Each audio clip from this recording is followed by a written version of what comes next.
На последнюю игру третьего дивизиона команды выходят очень мотивированные. В футболе уже традиционно последние игры сезона становятся украшением всего чемпионата. Ведь каждый хочет показать максимум и завершить сезон на высокой ноте. Воскресный матч между Ангуштом и Волгарем – яркое тому подтверждение. Не прошло и 10 минут, как каждая из команд записала в актив по голу.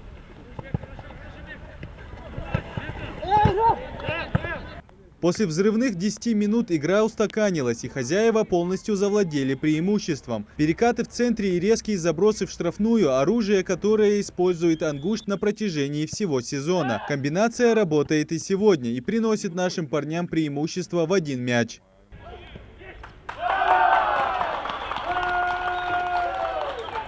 На перерыв команды уходят со счетом 2-1 в пользу хозяев. Стоит отметить, что Волгарь команда молодая, но при этом очень мастеровитая. У нападающего астраханской команды Эльнара Джанабаева сегодня матч не складывается. Десятку заменили в первом тайме. Плохая игра – следствие нескольких факторов, признается футболист.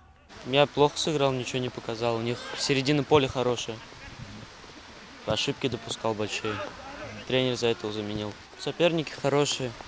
Только нам чуть поле мешает из-за этого. Мы не можем свой футбол играть. Играем от простого. Это, скорее всего, мешает больше. А вот нашим парням, кажется, погода только на руку. Ангушт в этом сезоне выиграл 80% всех своих матчей, большинству которых сопутствовала пасмурная погода. И на этот раз наш футбольный коллектив также очень хорош. Игра складывается в их пользу. По итогу сезон завершается очень удачно.